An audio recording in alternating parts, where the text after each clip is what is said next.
এখন বন্ধু আমার, আমরা সবাই উচ্চ আওয়াজ করে মাওলায়ে কারীমের দরবারে লাখ কোটি শুকরিয়া জ্ঞাপন করি, যেই রব্বে করিম আমাদেরকে দুনিয়ার সমস্ত জায়ে ঝামেলা থেকে, দুনিয়ার সমস্ত ফাহেশা কাজ থেকে বিরত রেখে এই সুন্দর একটি দরবার শরীফের মধ্যে আসার এবং বসার তৌফিকটুকু দান করেছেন। উচ্চ আওয়াজ করে বলি আলহামদুলিল্লাহ। আরো জোরে বলি আলহামদুলিল্লাহ। বলি আল্লাহু আকবার। বলি ইয়া রাসূলুল্লাহ। এখন আমরা ইয়া রাসূলুল্লাহ বললাম, আলহামদুলিল্লাহ, আল্লাহর শুকরিয়া আদায় করলাম। কেউ হয়তো আমাদেরকে বলতে পারে, হাই হাই হুজুর এখানের মধ্যে বসলেন, আপনার পাশে তো ঐতিহ্যবাহী একজন আলেম বসা, আই হাই এলিমে আমলে যিনি ভরপুর। এখন আপনি আমাকে বলতে পারেন ইয়া রাসূলুল্লাহ বললে তো শিরক হয়ে যাবে। আপনি আমাকে বলতে পারেন ইয়া রাসূলুল্লাহ বললে তো বেদাত করা হয়ে যাবে। আপনি আমাকে বলতে পারেন ইয়া রাসূলুল্লাহ সুন্নিরা যখন বলে এটা এক প্রকারের ভণ্ডামি হয়ে যায়। আপনি আমাকে বলতে পারেন যখন সুন্নিরা নবীকে দাঁড়াইয়া ইয়া নবী সালাম আলাইকা বলে এটা ভণ্ডামির একটা অংশ হয়ে যায়। আমি বলবো এই বাংলাদেশের মানুষ শুনে রাখুন, জেনে রাখুন, সুন্নিরা নবীর প্রেম নিয়া ইয়া রাসূলুল্লাহ পড়ে, সুন্নিরা রাসূলের প্রেম নিয়া ইয়া নবী সালাম আলাইকা পড়ে, এতে যদি আমাদের কেউ ভণ্ড বলে যায় আসে না। কারণ একটাই পজিশন, একটাই, কুকুর কামড় দিয়েছে ভাই, তাই বলে কুকুরের পায়ে কামড় দেওয়া আমার কিছু পায়। কথা বলেন ঠিক না বেঠে? তাইলে উচ্চ আওয়াজ করে পড়ি ইয়া রাসূলুল্লাহ। আরো জোরে বলি ইয়া রাসূলুল্লাহ। আমরা কি খুশি না বেজার? আরো জোরে বলেন খুশি না বেজার? এখন আমাদের জীবনের সংবিধানের নাম হলো পবিত্র আল কোরআন, যেটা হুয়া মুনাজ্জালু আলান নাবিয়িকা সাল্লাল্লাহু আলাইহি ওয়াসাল্লাম, যেই কিতাবটি নাজিল হয়েছে আমার আকা তাজ নন্দর সরকার দু আলম নূর মুজাসসাম নূরুন আলা নূর, জিন্দা নবী, মায়ার নবী, গুনাহগার উম্মতের কান্ডারি, রহমতের ভান্ডারি, আকা তাজ নন্দর সরকার দু আলম নূর মুহাম্মদ মুস্তাফা সাল্লাল্লাহু আলাইহি ওয়াসাল্লামের উপর। বন্ধু আমার, এই কোরআনটা তো আমাদের জীবন চলার পথের একমাত্র সাথী। বিভিন্ন সমস্যার সমাধান করে পবিত্র কালাম। ও বন্ধু আমার, পবিত্র কালামুল্লাহ শরীফকে আমি জিজ্ঞেস করলাম, ওহে কোরআন, আপনাকে বলতে চাই সর্বপ্রথমে পাইলাম আলিফ লাম মিম সূরা বাকারার মধ্যে যালিকাল কিতাবু লা রাইবা ফি, এটা এমন একটি কিতাব যেই কিতাবের মধ্যে কোনো ভুল নাই, কোনো সন্দেহ নাই, কনফিউজ নাই। বন্ধু আমার, এই কোরআন মাজিদকে তো আমি পাইলাম কারণ এটা আমার জীবনের সংবিধান, এটা আমার জীবনের সমস্ত সমস্যার সমাধানের একমাত্র পথও হলো আল কোরআন। কথা বলেন ঠিক না বেঠে? বন্ধু আমার, সামনে বাড়ি আপনাকে যদি প্রশ্ন করা হয়, এখানের মধ্যে আমার উস্তাদ আছেন, যদি প্রশ্ন করা হয় নামাজ ফরজ হওয়ার দলিল কোথায় পাওয়া যাবে, নামাজ ফরজ হওয়ার ডকুমেন্টসটা কোথায় আছে, আমি বলবো কোরআন। ওয়া আকিমুস সালাত আছে। এখন যাকাত ফরজ হওয়ার দলিল কোথায়, আমি বলবো কোরআনে আছে। মা বাবার খেদমতের কথা কোথায় আছে, আমি বলবো কোরআনের মধ্যে আছে। ওয়া বিল ওয়ালিদাইনি ইহসানা, আই হায় নবীজি মেরাজ করেছেন, এই কথাটা কোথায় আছে, আমি বলবো পবিত্র কালামুল্লাহ শরীফের মধ্যে আছে। কোথায় আছে? সুবহানাল্লাযী আসরা বিআবদিহি লাইলাম মিনাল মাসজিদিল হারামি ইলাল মাসজিদিল আকসা। কথা বলেন ঠিক না বেঠে? বন্ধু আমার, এখন পবিত্র কালামুল্লাহ শরীফ তো আমাকে বলল, আই হায় আমি তো কি, তুমি তো জানতে পেরেছো। আমি বললাম ওহি কোরআন। আপনাকে আমি বলতে চাই একটা কথা, আচ্ছা তুমি কোরআনের দলিলটা একটু কি বলো না? তুমি তো আমার মানব জীবনের সংবিধান হলে তুমি সমস্যার সমাধান পাওয়া যায় কোরআনের মধ্যে। তুমি তো যালিকাল কিতাবুল লা রাইবা ফি, তোমার মধ্যে দলিলটা কি? তুমি কোরআনের দলিল কি রয়েছে বলো না?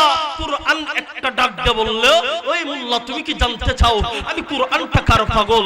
তুমি কি জানতে চাও আমি কি? এখন আমি বললাম বলো না তুমি কোরআনটা কি? কোরআন যে কি, কোরআনের ডকুমেন্টস জিবরাইল আলাইহিস সালাম আমাকে বলে নাই, কিন্তু পবিত্র কালামুল্লাহ শরীফ আমাকে বলতেছে। যখন আমার নূরের নবী আকা তাজ নন্দর আমার আলা হযরত 1400 শতাব্দীর মুজাদ্দিদ ইমাম আহলে সুন্নাত আমার আলা হযরত ডাক দিয়ে বলতেছেন, এই তোরা চিন্তা করিস না, কেউ যদি রাসূলের বিরুদ্ধে কথা বলে, কেউ যদি নবীদের কে দাঁড়াইয়া কিয়াম করার বিরুদ্ধে কথা বলে, যায় আসে না। কেউ আমার জিন্দা নবীরে যদি মরা নবী বলে, যায় আসে না।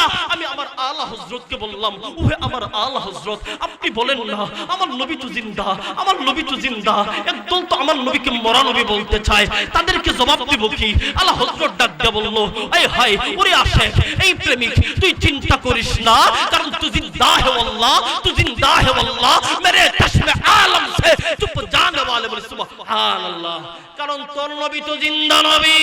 আমার আলা হযরত ডাক দিয়ে বলতেছে, কেউ যদি নবীর বিরুদ্ধে কথা বলে, আমার আলা হযরত বলে চিন্তা করিস না। আল্লামা আলী মুহাম্মদ চৌধুরী হুজুর এখানে বসা আছেন, এখন তিনি রাসূলের প্রেমের আলোচনা করেন, একদল রাসূলের বিরুদ্ধে কথা বলে, যায় আসে না। কারণ সুন্নিরা অপরাজনীতিতে বিশ্বাসী নয়, অপসংস্কৃতিতে বিশ্বাসী নয়, সুন্নিরা প্রেমে বিশ্বাসী। কথা বলেন ঠিক না বেঠে? আরো আস্তে বলেন ঠিক না বেঠে? আরো জোরে বলেন ঠিক না বেঠে? তাহলে সুন্নিরা একটাই বিশ্বাসী, রহমাতুল লিল আলামিন, উম্মতের জামিনদার। কথা বলেন ঠিক না বেঠে? তাইলে আমরা সুন্নিরা বিশ্বাসী একটাতেই, যে আমরা নূর নবীজি আমাদেরকে যেই শিক্ষা দিয়েছেন, আমরা সুন্নিরা একটাই বিশ্বাসী, আমরা শান্তি প্রিয়ভাবে চলতে বিশ্বাসী। দাঙ্গা হাঙ্গামা, মারামারি, রাহাজানি, হত্যা, মামলা, মুকদ্দমা সুন্নিরা করে না। লাঠি দিয়ে আক্রমণ সুন্নিরা করে না। ময়দানে বাড়াবাড়ি সুন্নিরা করে না। সুন্নিরা প্রেমে বিশ্বাসী। কথা বলেন ঠিক না বেঠে? তাই এখন সময় হয়েছে, সুন্নিদেরকে বলতে চাই, আমরা আজকে আহলে সুন্নাত ওয়াল জামাতের অনুসারী যারা রয়েছে, আজকে আমরা একে অপরকে মূল্যায়ন করতে পারি না বিদায় বাতিলটা আমাদের মাথার তালুর মধ্যে লবণ রাইখা খাচ্ছে। কথা বলেন ঠিক না বেঠে? তাই আজকে আমরা বলতে চাই, সুন্নিরাও তাদের হক আজকে আদায় করে নিবে।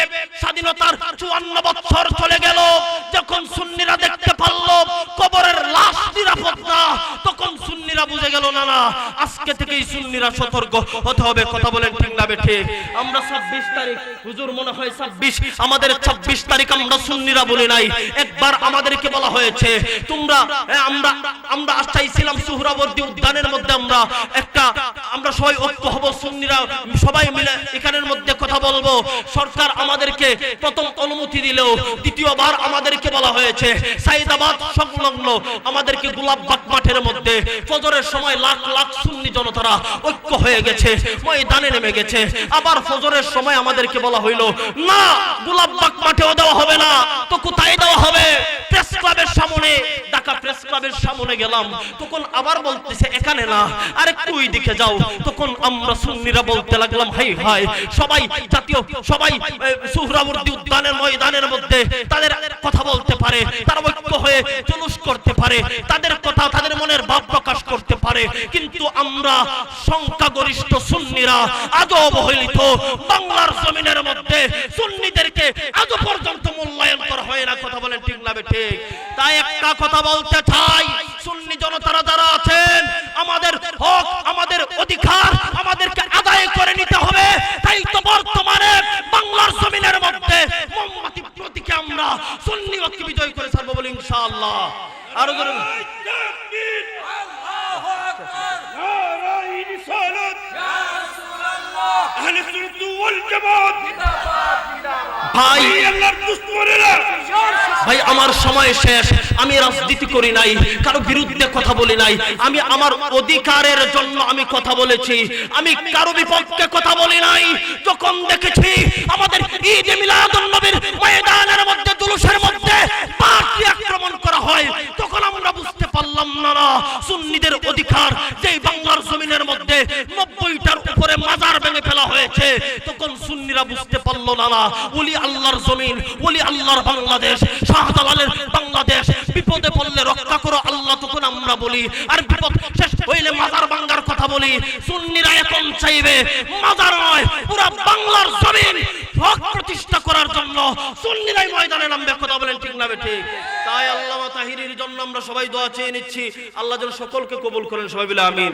আমাদের